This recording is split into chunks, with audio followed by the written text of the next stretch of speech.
Thanks everyone for taking a moment out of your time to take a look at this video where we're going to focus on 5 mistakes you can easily avoid related to your lumbar fusion. And they are 5 mistakes I made where I could have improved upon my experience.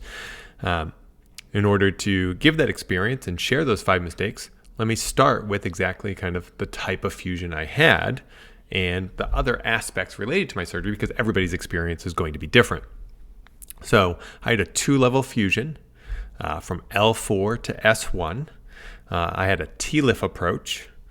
And in addition to the fusion, I had a laminectomy to decompress the nerves, including really a facetectomy and a foraminotomy.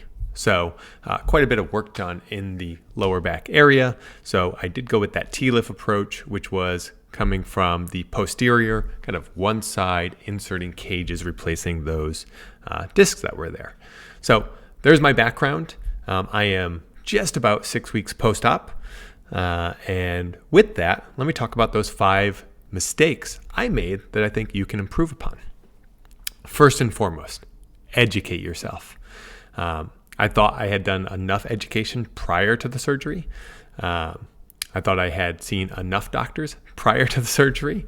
Having said that, when your surgery is complete, you now are likely for nearly a week, for me a few days, certainly 3, 4, 5 days, of just time to focus on more and more research than you could imagine. And you're in pain at that time, right? So I think I caused myself a little bit of concern doing additional exhaustive research post-surgery that uncovered new information for me. Now, having looked at my outcome where I'm at today, I feel pretty good right now. 6 weeks post-op, I feel really good actually.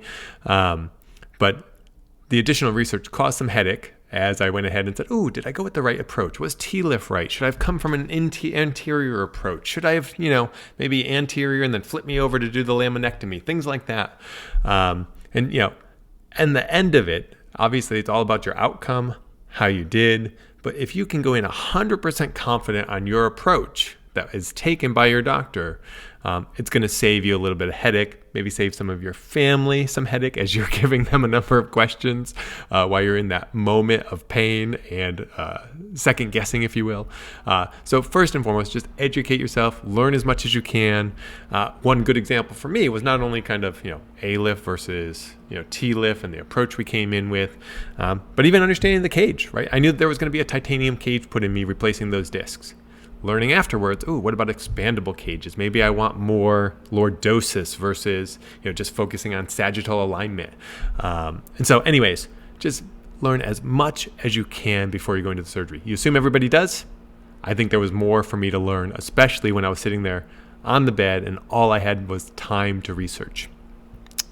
Second point to be aware of. I don't know if I'll call it a mistake, but it certainly, I became a little more aggressive in my rehab or in terms of my walking. You're going to be doing a lot of walking. But in the second week, I think that my swelling was still there. Definitely was still there, obviously. But my pain had dissipated, right? I didn't have any pain anymore in my lower back. And I think part of that was because the swelling's there, so nothing has started to contract yet. I would call this kind of the honeymoon phase, at least for me. I had a very good positive experience in that second week that was like, wow, this is amazing, right? Like, I'm great. I'm only going to continue to get better from here. As everything started to contract, as the swelling went down, I think things tighten up a little bit, right? Which is natural and what you should expect and anticipate.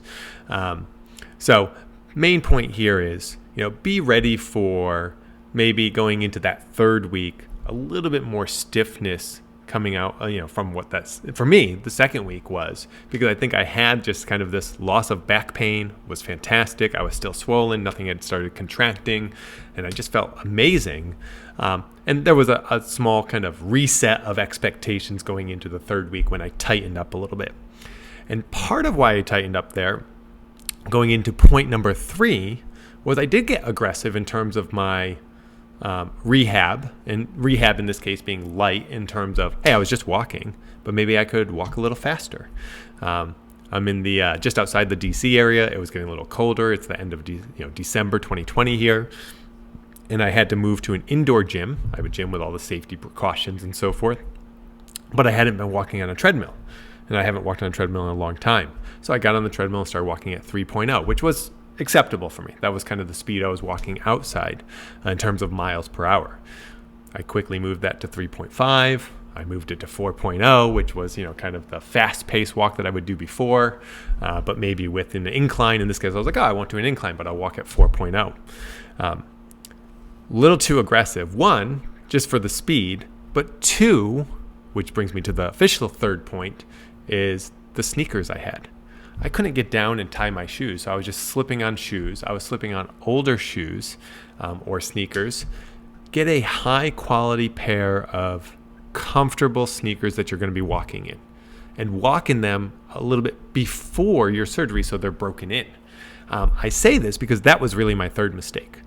I started walking more aggressively. I was feeling good.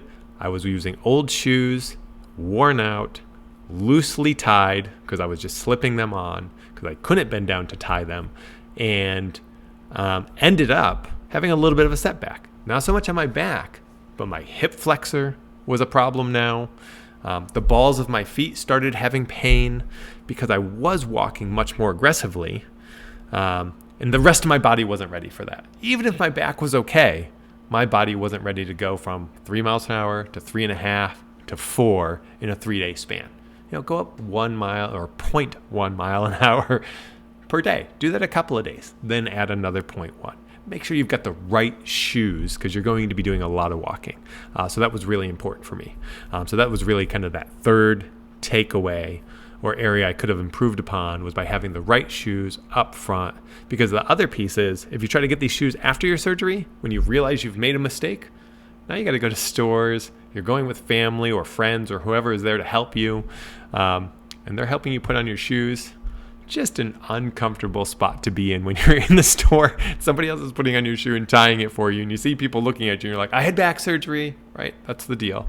Anyways, avoid that. Get your shoes early, get the right ones, and be ready to walk in them. 4, bring questions to your doctor, both pre and post-surgery, and have them written down. Certainly beforehand, I should have done that more. I think following the surgery, I thought I did a better job of that. I still didn't write down all the questions that I had, so I came out of my doctor's meetings, my post-op doctor meetings, still having a question or two that I probably didn't get the complete answer that I was looking for. So I would, go research and then question. When I had moments earlier, had the opportunity to ask that to my doctor. So make sure you're writing down all of your questions. Be committed to ask them. You might go into that meeting. The doctor's going to say, how you doing? You're saying, I'm feeling pretty good, or whatever that status is. Okay, great. That's about where we expect you to be. And, end of session. Be committed. Bring out that list of questions. Don't be afraid to ask the list of questions. I never got through my entire list of questions, and I should have. So be ready to do that. That's point number 4. And then the 5th one. Again, I've had some small, minor setbacks, but focus on the positive, right? No matter what, you're going to have setbacks. They're going to be maybe larger, some smaller. You're going to have ups and downs. That's the way it works. And so always focus on the positive. Think about what your experience was prior to surgery. I had pain all the time prior to surgery, no matter what I was doing. And now I'm just kind of stiff, right? And I have, maybe ups and downs in terms of how stiff I am one day versus another. But it's still so much better than where I was at. Each day I'm getting a little bit better, even if I don't feel that day. I've got to believe that my body is still continuing to heal. And I'm going to focus on the positive. I think that makes a big impact. So definitely look at that as you focus on your recovery. So that's it for today. Those 5 items, make sure you educate and learn. Number 1, as much as you can before the surgery. Be aware of that honeymoon phase. Number 2, get good, solid walking shoes. You're going to be doing a lot of it. Get them before the surgery. Break them in just a little bit. Bring your written questions to your doctor, both pre-surgery and post-surgery, and all of your follow-up appointments, and focus on the positive, and I'm sure you'll have a good experience. Thanks so much. Have a great day, and see you in the next video.